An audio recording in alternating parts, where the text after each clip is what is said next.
Welcome back, everybody, to another episode of V-Time, episode 88. And with that, Happy New Year! Happy New Year! We'll finally put 2020 behind us. The shit year that it was. Hopefully 2021 is going to be better. We don't know. It barely started. We're hopeful. That's about it. We can have people overseas before it hits. Yep. But with a new year starting, we're back with ye old V-Time.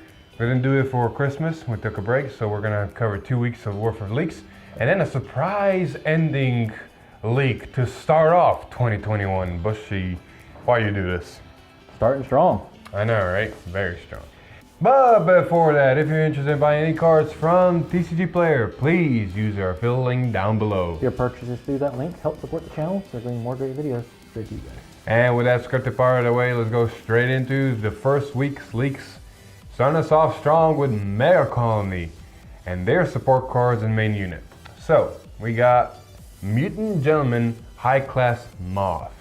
It is a grade 1, 8K, and it is not just meant for the archetype that we're going to see, but it's basically so generic you can play it in any Mega Colony build. Because its ability is continuous, deck or soul, it is regarded as a grade 3. So this helps not only search it out from deck with Ghidorah and other abilities, because Mega Colony has a pretty decent amount of grade 3 searchers, but you can also have a grade 3 install on your first grade 3 ride. Jeebus, that's good. Its other ability is Act, Rearguard, Cost. Res this unit, put a normal unit from your drop zone on the bottom of your deck, countercharge one, choose one of your opponent's triggers, and that unit cannot intercept until the end of turn. This ability may only be used with a card with the same card name once a turn. So, if the countercharge is nice, you're putting most likely for Ghidorah something like, your grade 3s that re-stand back to your deck, so you have recyclable stuff, or your main pieces or something. It's not a bad card. I mean, it does everything you want. It's just a generic staple. In my opinion, the second effect doesn't even matter. No. The first ability, the continuous in deck and soul being a grade 3 is the most important. I mean, the fact that it's an Act countercharge is nice, so you always have access to CB whenever this is on the board. So, resource management, yay. But the fact that it's also generically a grade 3, meaning that you don't have to have a specific archetype, means that any build of Mega Colony can use this, which is great. Yep, your Gay Cello can immediately start guard restricting. Your Ghidorah does nothing with grade 3s and soul. Your Antlion can now go immediately off. There's possibilities are endless. Speaking of possibility endless, there's a grade 3 support card. Yep, you see this one coming. Piercer and attack mutant. Piercer, attack mutant, intrude, scissor. Yes. Mouthful. Auto drop zone at the end of the battle that your grade 3 or greater Vanguard attacked. If a new card was put into your opponent's damage zone this turn, costs counterblast 1, call this card to rearguard. Then auto rearguard when placed costs Soul Blast 1, choose one of your rear guards, stand it, and this unit gets power plus 10,000 until the end of the turn. So, boom, beater. So, this does basically the same plays that you do in Ghidorah for being Angel Feather. I mean, this is the first card that yells of the new archetype Mega Colony wants to do again. Like they don't want to stick with one mechanic. They want to keep innovative mechanics, but that's here nor there. Otherwise, it's, a beater, multi-attacker extender. Like, you don't even have to use Ghidorah. If they take a damage after your Vanguard streak, call this, re-stand the other unit on the other circle. You got 5 attacks in any Mega Colony deck. Yeah, and the fact that it activates in drop zone means you're not scared of it dying or anything like that. Like, you're always more likely going to have access to it. Yep. Anyway, main boss unit himself with his new mechanic. The Mega Colony never before had. It kind of copies Angel Feather. Anyway, Warm Toxic Mutant Venom Stinger. Of course, the grade 3 protect marker and all that shindig, but has 2 very interesting abilities. Auto Vanguard. When a card is put into your opponent's damage zone during your turn, this unit gets tanky until the end of turn. So the more damage they take, the bigger this thing gets, which means it basically nullifies defensive triggers. Pretty good. Very good.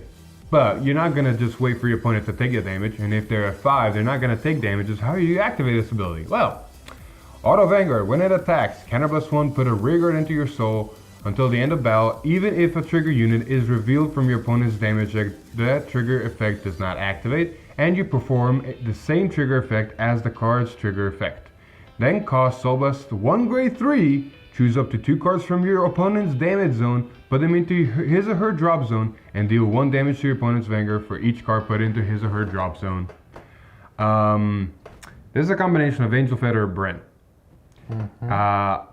While the grade 1 we talked about does help having a grade 3 in so early, so you do the second part of this ability, you don't have to. You can have a grade 3 on the board, suck it up for a CB to, have the whole negative trigger effect, and then Soul Blast the same damn grade 3 for the other cost. So you don't even have to have a preset grade 3 in your soul to activate his full ability, which is nutty. I just want to say one thing about this. What's Shirayuki? What's clan identity anymore? I mean, you're not wrong. Like, Mega Colony went from, I'm going to rest my stuff, depower your stuff, and restand my stuff, to, was there anything between Hercules and Gonchella? No, it was okay, so yeah, Gonchella to mill over your opponent, then to Gridora to cradle your opponent, and now this thing to damage and steal the trigger effects of your opponent. Like, I know that stunning rear guards isn't a really good ability in the game anymore, but you could have done something to make it have that identity. Honestly, you know what Mega Colony should have been from the get-go? You can't call it that circle. Exactly. Like, do the Optorandus. Yeah. Optorandus should have been all of Mega Colony's ability. Would have been great. Great control deck. Would have been fucking dickish. Like, it's a different form of lock, basically. But still, it would have been better than anything we've gotten. Yeah, because at least then it has an identity. Now it's just, okay, Mega Colony's reach into a bag of effects. I mean, literally, the next Mega Colony card we see, the next boss unit we get, we're probably going to get a new ability again. Yeah. Not even joking, like, that's going to probably happen. But this is good. Like, let's say your opponent damages 2 triggers from, this ability. Not only does the Vanguard immediately gain 20k from its own ability, then you distribute those trigger powers and trigger effects wherever you need to. Oh, look, you hit a heal trigger, I'm gonna heal. Oh, look, you hit a draw trigger, I'm gonna draw. Oh, hey, you hit a crit trigger, my shit is dangerous. Yep. So you're getting 4 drive checks at least. Yep. Possible. And then you're also guaranteeing the grade 3 to trigger and guarantee yourself 5 attacks in that turn. So overall, good card. Just clan it. Yep. Anyway, moving on.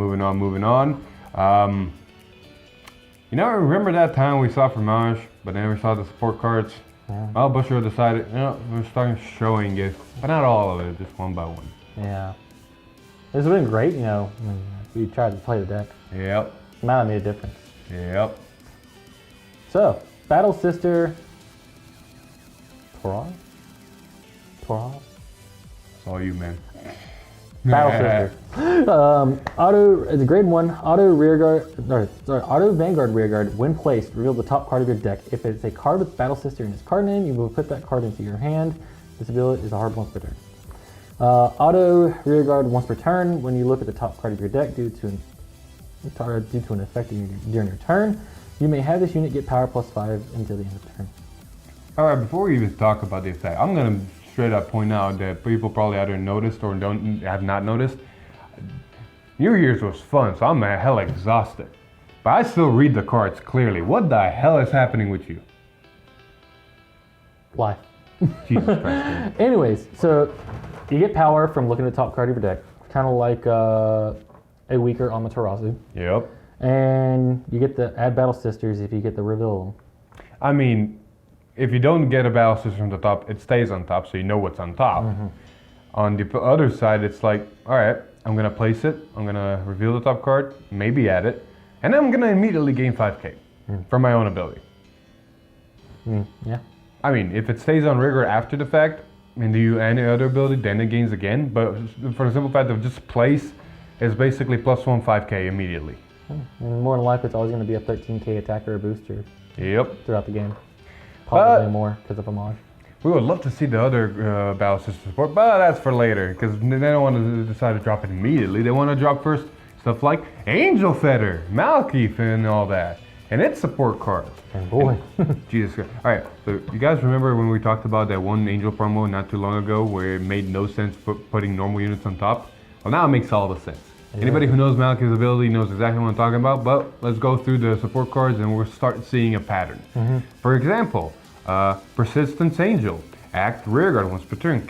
Cost Soul Blast 1, draw a card, discard a card from your hand, and put up to one card with Malakuf in its card name from your drop zone on top of your deck. See, just reading that ability and not knowing what it does already sounds bad. You don't want a normal unit on top of your deck. You don't want to, have to force to draw it in a weird main phase manner. You don't know, but we're going to talk about the support cards better when we know the full abilities, so let's go through them. So, grade 2, Holy Road Angel. Auto Vanguard Rearguard, when placed, look at 7 cards from the top of your deck. Reveal up to 1 card with the big boy and his card name. From among them, put it into your hand, shuffle your deck. Reveal up to 1 normal unit from your hand. Put it on the top of your deck, card once per turn. Yep. So, you get to search for your big boy, and put 8 normal units. You can choose to put a normal unit. It's up to. Both of them are up to. So yes. You can choose to put a Malakif in your hand, and you can choose to put a card from your hand on the top of the deck.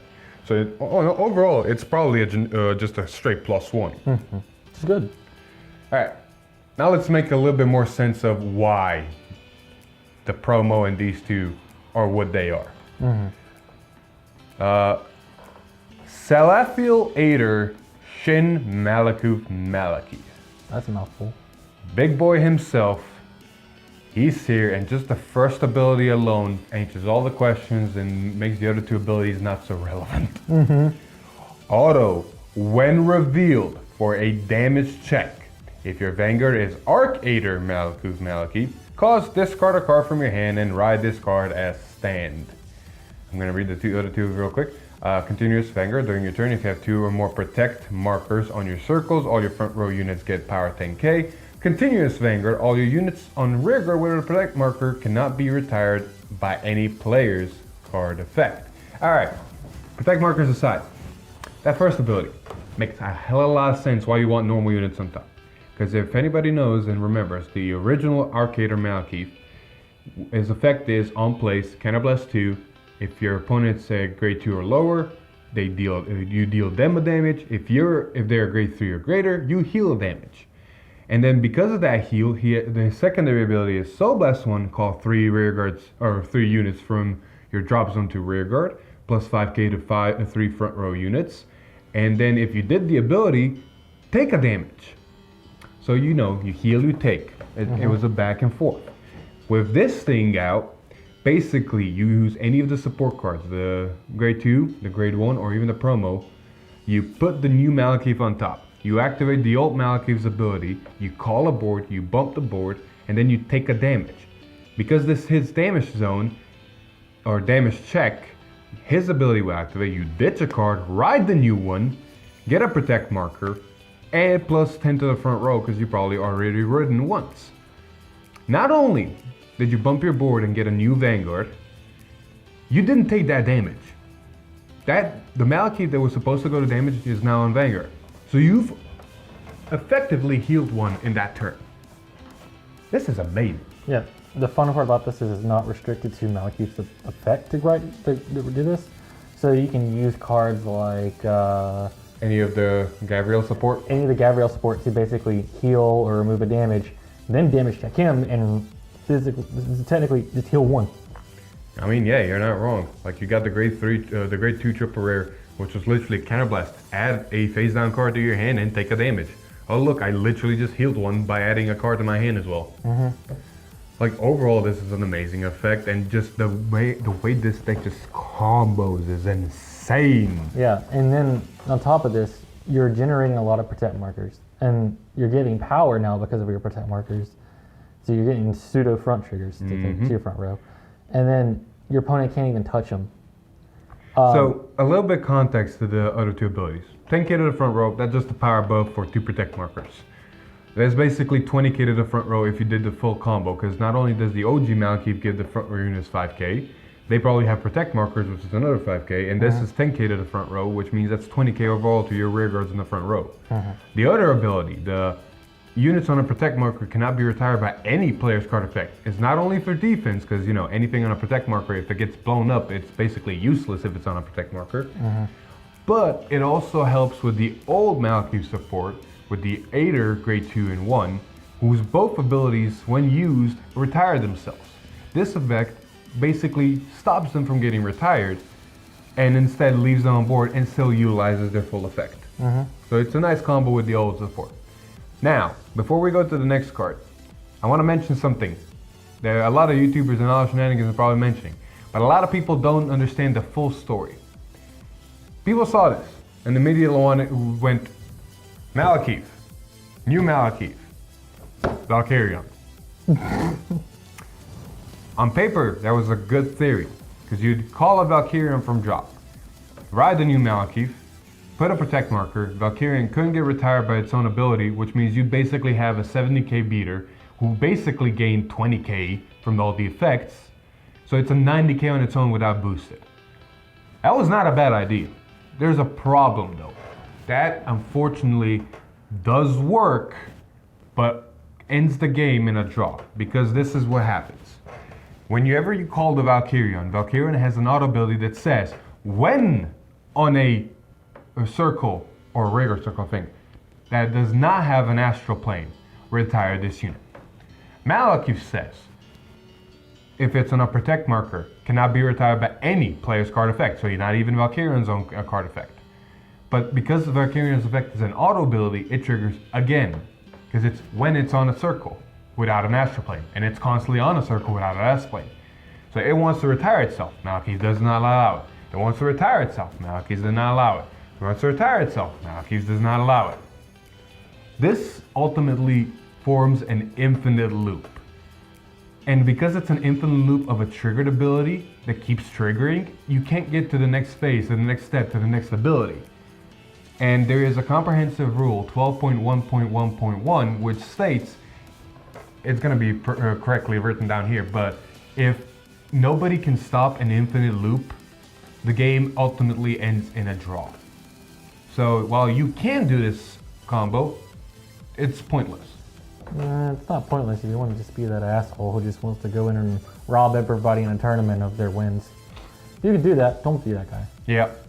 Also, can we please stop making more use of my deck's main unit than my own deck can do?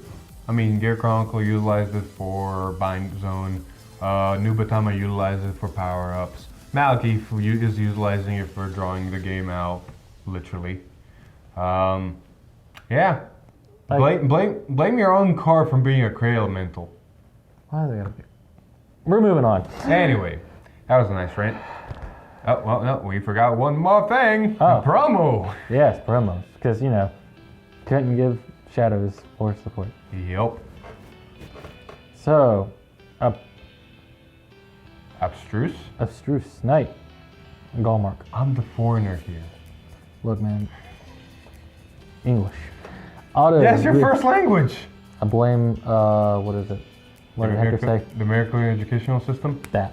Auto rearguard at the end of the battle that it attacked. If you have a Vanguard with Phantom in its card name, cost Counterblast 1, retire this unit, call a Blaster Dart from your drop zone to rearguard. It's a grade 2 5k. So in the main searchable, multi-stack extendable, it can work in Mordred, because it is Mordred Phantom, and it can work even in Phantom Blaster Overlord, Phantom Blaster Dragon, Phantom Blaster Gus. No, it can't work with Ghost Blaster. No, Ghost Blaster's not. But, Still. I mean, it's great. It's not grade restricted. You can do this at any time in the game. Yep. I'd see this in the late game when you have at least 1 or 2 force markers on rear guards, because you just go this, 25k beater, Blaster Dark, force marker, Blaster Dark, Mordred, Blaster Dark. You know, the more I sat there and I looked when the Luard set leaked, forgot the name of the set, but whenever I saw, what's his name? Phantom Blaster Overlord, I was like, man, I mean, he's okay, but he's not that great. And then they start leaking these promos and everything. I'm like, okay, I see what you're doing. You're slowly starting to try to get us to ease into this. Yep. Anyway, moving on. The disappointment. Speaking of shadows. Speaking of shadows. Oh, it's not disappointing. It's a fun deck. I'm not gonna be too harsh on it. It actually is a fun deck, but it is not a shadow break the game deck. It's not in the caliber of the rest. Yep. So Witches finally decided to get leaked for shadows, and they did not live up to their old glory. They looked like they would, but they did not. Started us off with Cold-Blooded Witch, Lurba. Auto rearguard, this ability's cost is reduced by Counterblast 1 for each of your opponent's grade 0 rearguards when placed Counterblast 2. Put a grade 2 or greater normal unit from your drop zone at the bottom of your deck and draw a card. So it's a basically +1, and if your opponent has the grade 0s on their board, it's free. Yeah, I mean, I wouldn't say it's a +1. It replaces itself. It replaces itself, yes. It honestly is a +1 because you're keeping a hand by putting a card on the board. Fair. But overall, it looks good. Witches are going into the good direction. Like, apparently your opponent's going to have grade 0s on the board, right? Yep. So, Witch of Reality theme. Themey. Theme. I'm going to assume it's Themey. Act Vanguard. Once per turn, costs Soul Blast 1. Your opponent chooses 2 grade 0 unit cards from their drop zone and calls them to his or her rear guards of grade 1 or greater units. If not even one card was called, this unit gets drive +1. I know I'm giving you shit, but damn, you are struggling. Look, I'm not even going to defend it. Regardless, it's an act on place from Vanguard. You Soul Blast 1. Your opponent gets to call grade 0s. If they don't, well, you get drives. Yeah, so it's a better Blast of the Dark early game. It's Vanguard only. Yeah, it's Vanguard only. And, I mean, cool, but... I mean, we should have honestly made a post or something, because when you and me read this ability, we knew the next day we were going to get the main grade 3 Witch. But we read this ability and was like, wait a minute. Fucking, it's going to be a Ganslot, isn't it? Yeah, we called it. It was. Like, Mesmerizing Witch Fianna has 2 abilities. Act, Vanguard, once per turn, cost Counterblast 1, retire 2 rear guards, search your deck for up to 1 Witch of Reality Themey, call it to front row, rear guard, and if you searched your deck, shuffle your deck. The circle the called unit, you can search your hand or your deck. The circle the called unit is on becomes a Vanguard until the end of turn. Its other ability is continue its Vanguard during your turn. All of your rear guards get 5k for each of your opponent's grade 0 rear guards. On paper, this sounds fun, but then you remember Ganslot, and when was the last time you saw a Ganslot deck? Yeah. Also, there's a big problem with this deck. It wants a lot of grade 0s on the board. There's only one way out of these cards that you're getting grade 0s on the board. And that is if your opponent gives them to you in the drop zone. That is if your opponent even has a board to call over, because you have to call over your rear guards. And that is even if your opponent lets you leave those grade 0s there for next turn. Also, there's only one card that even calls them out, which is the grade 2. Which the only way to do it is either by writing it on your grade 2 turn, which they're never going to have any grade 0s in there at the time, or by using this effect. Now, it sounds like, oh, that's not bad. You retire 2 rear guards, you get the cards as a drop zone. But then you look at your grade 1 and you're like, oh, well, how am I supposed to, what happens when I run out of the grade 2 out of my deck? I'm like, well, I now need to cycle it back. Well, I need grade 0s to make this cheap. Well, they're more than likely not going to leave those grade 0s on the board. So now you're actually having to pay for this cost. I think there's no easier way to say it. Oh, I rolled my Vanguard. I don't have any more of the grade 2 in my deck. I'm going to use this grade 1. Oh, this grade 1 needs grade 0s to make it free. I need to use the grade 2. Oh, I don't have any grade 2. I need to use the grade 1. Oh, I don't have any of the 0s. I need to use the grade 2. See the problem here? And then if you start using the grade 1 CB skill, you're going to run out of CB fast. I mean, it's CB fucking 2. Yeah, or 1. Even then, even if it's 1, it becomes real fast if you run out of CB. Yep. Overall, it was a hit and a miss. There's so many ways this could have been improved. In my opinion, the grade 3 should have called out grade 0s too. Yes. In my opinion, the grade 2 should have been the opposite. It should have been, if you manage to call grade 0s, it gains a drive check. Well, if your opponent has no grade 0 rear guards, it gets a drive check. No, that is the thing right now. No. I'm saying it would incentivize your opponent to leave grade 0s, so it wouldn't give drive checks. Then you get the benefit from the power. I mean, that is what it is right now. No. Right now, it is, when it's placed, you Soul Blast, and your opponent calls grade 0s out, right? Right. So there's no incentive for your opponent to just say, okay, I'm going to call over these grade 0s. Because if they call over them, your opponent's going to say, oh, well, the grade 2 is going to call them back, and it's going to lose to the extra drive. But if the grade 3... Are you hearing yourself? Look, good sir, If I have grade zeros on board, I want to kill them, so you have to replace them again so you don't gain a drive. Yes, that's what I'm saying. But if it was the other way around, and it gained a drive if your opponent had no grade zeros on the board. No, I'm saying you gain a drive if you called grade zeros. Yes, listen. I'm saying if your opponent has no grade zeros on the board, it gains a drive. And then her effect would be the card that called grade zeros. Good sir, you gain a drive right now if your opponent has no grade zeros on the board. Listen, I'm saying, and make it more incentive to leave. If your opponent leaves grade zeros on the board, this will gain power. It does. Yeah, again, that's already there. I'm saying her effect would be cards that call grade zeros out. Then, if they were to call over the grade zeros, because you're going to want to get rid of them because you don't give you power, right? Mm-hmm. The grade 2 skill is instead, Soul Blast 1, instead of making them call out grade zeros, it just says, if your opponent has no grade zeros on the board, it gets a drive. It would have been more of a balanced power output. No, it wouldn't. You're basically doing the exact same thing. Because you're screwing yourself over power and you're letting your opponent again even more dictate now. But I feel like it's more balanced than giving them, say, okay, well, what we're doing now. I'm telling to... Because I'm saying this. Because you have no grade zeros on drop. I'm going to call 2 grade zeros and gain a drive. Power and drive. That's what I'm saying. But you don't get the power in the drive late game. Because you're still getting a drive check regardless. I'm saying like the extra drive the grade 2 got on top of the drive it already has is for your opponent not having zeros. You're not hearing me, are you? I am. You're saying they're already getting the drive and the power. They're currently not.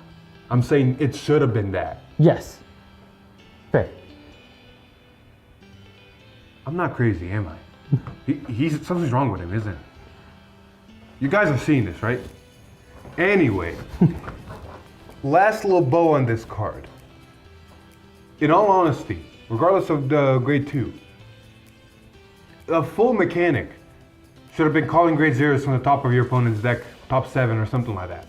That's what it should have been. I'm going to say a quote from Vanguard Insider because it fits this beautifully. This is proof that Bushiroad can make a bad Shadow Paladin. Anyway, moving back to Battle Sisters again. We saw the final support card. Alright, Battle Sister Trifle. Auto Vanguard Rearguard. When placed from hand, cost counterblast 1. Look at 3 cards from the top of your deck, call up to 1 card with Battle Sister and its card name from among them to the rearguard, and put the rest to the bottom of your deck in any order. Auto Rearguard, when it attacks, if you looked at your top decks, if you looked at your deck, if you looked at the top of your deck by card ability, until the end of the battle, this unit gets power +5, and then you can Soul Blast a grade 3. If you do, your opponent can't call Sentinels. This is the fucking best way to start the new year. It is. Because what is English? Oh my god. So basically it's a counter +1, Soul Blast a grade 3, Sentinel Restrict, and board adder. It's an amazing card overall. Yeah. It does everything you want to do for a Battle Sister deck. Because you're always going to want to get your, was it Fromage? Fromage. Yep. I mean, if you get Fromage off of this ability, when you ride it, you just +2 for CB2 and Good Soul sir. Blast 1. You called a rearguard. You don't want to hit from Mars. I mean, if you already have one in hand. Again, you don't want to hit from Mars on rearguard because then you have a from Mars on Vanguard. So you get 1 less Battle Sister checks from Mars. So you look at a different card names Battle Sisters. Oh, okay, sure. It's been a long time since we've seen Fromage. Jesus fucking. How do I remember it? You played the deck.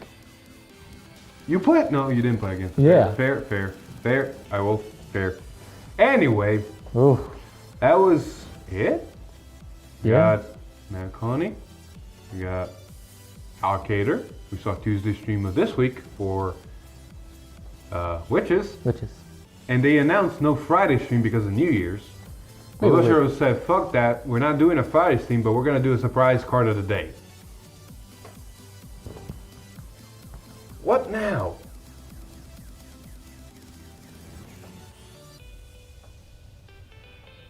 I swear to God, something must be wrong with him. There's a hamster just dead in there. Hercator. Gina. 2 weeks worth of leaks. Yes. I could have sworn we were supposed to get the blood sometime this week. No, January 8th. We talked about it last time. Oh. Yeah.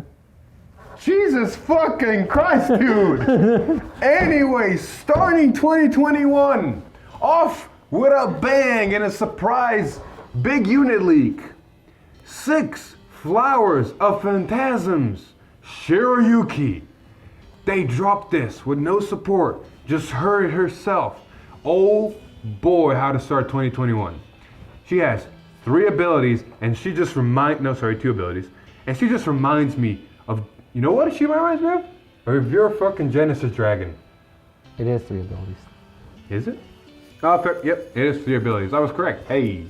First ability, Continuous Deck and Drop Zone. This card is also regarded as Fantasy Pale Storm Shirayuki, the other one that's been unrestricted. So you have 8 copies of that now. Auto Guardian Circle. When placed, cost Soul Blast 2, choose one of your opponent's front row units, and it gets minus 30 until the end of that battle.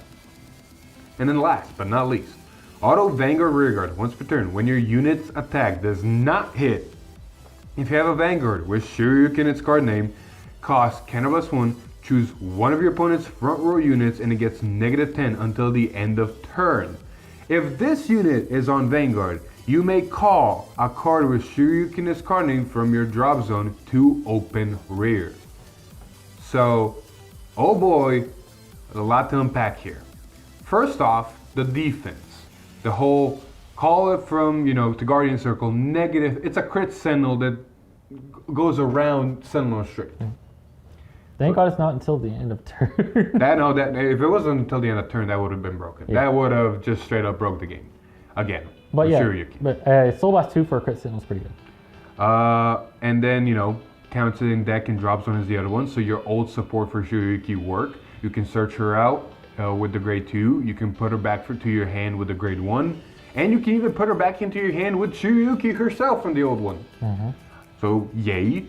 And then the last ability is just an added bonus of, oh, you didn't let this attack hit? -10 to your Vanguard, all my other attacks are going to be a little bit easier to hit now. This is especially powerful when your opponents have 5 damage. Yeah. Because not only they can't rely on defensive triggers, the first attack that doesn't hit, all right, now you're easier to hit. I basically got a front trigger. In my opinion, this is really good even at 4 damage. At 4 damage is weird because you can take the first hit, so you already wasted 1 attack, and then the next attack is not 10k greater. They could have hit the defensive trigger, made that attack easier to guard, and then when that attack wouldn't hit because they're at 5, that defensive trigger gets just nulled out, so your rest of your attacks are going. But that's the reason I say that is because of the fact that they're at 4, right? They take a hit, they hit a defensive trigger. You swing with this, it nulls out the defensive trigger, and now at 5, and oh wait, there's still pokes swinging at me. You forget Shirayuki, good sir. Shirayuki deck, when it was first built, it never had power gain. You can probably put some stuff in now to give it power gain, but you don't have a lot of it, which means them being base power is not the best scenario for you. You want to kind of put them down. The one thing I do want to point out, if this is on Vanguard, like something doesn't hit, -10, you're easier to hit the entire turn. I can get a Shirayuki from drop. Call a Shirayuki from drop. It's not a once per card ability effect. It doesn't hit again, -10 again. Or you call the other Shirayuki, on play, Soul Blast 2, -5. Other copy. Oh, fair. Not a hard once per turn. Yeah, sure. Yeah, you can keep minusing there out their opponent. So swing with this, doesn't hit, call another copy, swing with it, doesn't hit, -20. Or call the old Shirayuki, Soul Blast 2, -5. Yeah. I mean, you're just going to keep knocking down their opponent. Oh yeah. I mean, counter blast, damn, but... Soul is very key. You need a lot of soul. And then grade 2 support cards are basically going to be stuff that can power. Because you don't have that much power. Yeah, and that's the biggest thing. It's just the card by itself. There's still going to be 2 other cards that support this deck. So... Oh yeah, we're still missing those. That's gonna be fun. Watch it be grade 3 searchers or something. Like, the deck is basically gonna build itself because you got the old Shirayuki grade 2, you got the old Shirayuki grade 1, and you got the old Shirayuki. That's 12 cards right there in all grades. You're probably gonna get another grade 1 too. So you got, so that's 12 again in all grades. So you already got 24 cards, which means you got 9 cards to play around with for tech support. And you're probably going to run the grade 3 searcher because why not? It fills your drop zone and gets your grade 3s in your hand. So yeah, the deck is probably going to be very straightforward to build. Maybe some nuances and tweaks here and there depending on the support card. But damn, this is fucking strong. 2020 started off good. And then we're getting the Blood, the Jewel Knights, and Chaos soon. Jesus fucking Christ. It's like Bush and you, we had a shit year. I'm still laughing at the fact that people argued, the fact that it says it's Shirayuki in deck means you can't run the old Shirayuki. No, it's Jesus, who said that? I saw some things on there. Jesus fucking Christ, people. You'd think you'd learn the difference between abilities by now. Anyway, with the leaks out of the way, next 2 leaks we got to look forward to is Tuesday. We're getting not only Jewel Knight support, but we're also getting Chaos Breaker. Jesus fucking Christ, the bomb is gonna be dropped. And then Friday stream next week, that's when we get the Blood. That's when we get Murakami. Sure something? Swear to God, after everything you did, I'm half the dentist smack you to kind of reset your hamster. Anyway, before we go into the news segment, if you're interested in any of the cards we just talked about, go check out Triple Sleeve TCG. You got great deals on cases, clan splits, and singles, so check out their website. Link will be in the description. So, news segment. There is no news. Not that we know of, at least. The news is there's more stuff coming. Pretty much. Like, we know that Chaos is coming, we know the Blood's coming, we know Jewel Knights is coming. How they're gonna leak it, we don't know. We do know that Jewel Knights is not only getting leaked with itself, but 2 more support cards on the stream. So we can assume that Sunday, Monday, we're gonna see Chaos support. Man, if Shirayuki is anything to hint at, Chaos is gonna be stupid. Oh, fucking yeah. Chaos is gonna be nutty. Can't wait. But outside of that, not much news has happened, and that's kind of a problem. Like, we know we're getting a product stream the 19th. We know we're getting 3 sets, March, April. We know we're getting, Overdress. We know this is the last set of whatever before Overdress. Like, but there's nothing to talk about outside of that. There's not really any big news. Nothing made, like, we're in the dark. And that's one way not to start 2021. So, a lot of things ahead. But, before we end this episode, special announcement. Right now, last time I checked, I think we are at 4,950 subscribers. We're only 50 away from the big 5K. For 5K, we're gonna be doing a special 5K live stream. It's not gonna be case opening. It's not gonna be gameplay. We're just gonna be chilling out 5K and doing something extremely stupid. Stay tuned for that. Stay tuned for that. We're not gonna spoil until the actual thing happens. So you're gonna have to stick around for the live stream or watch it afterwards. But it is gonna be worth it. It is gonna be so worth it and so painful. You're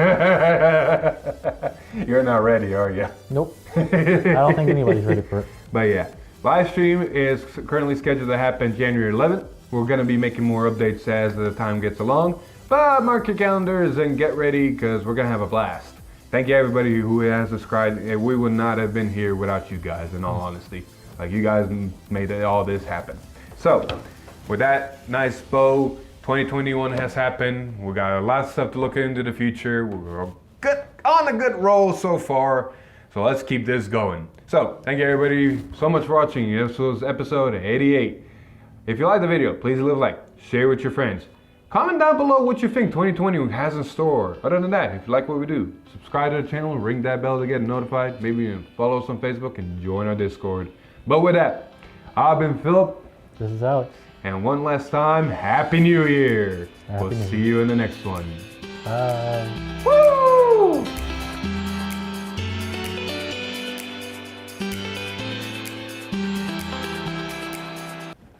All right, now we're done. Can I go to bed? I'm fucking tired. New Year's was fucking a thing.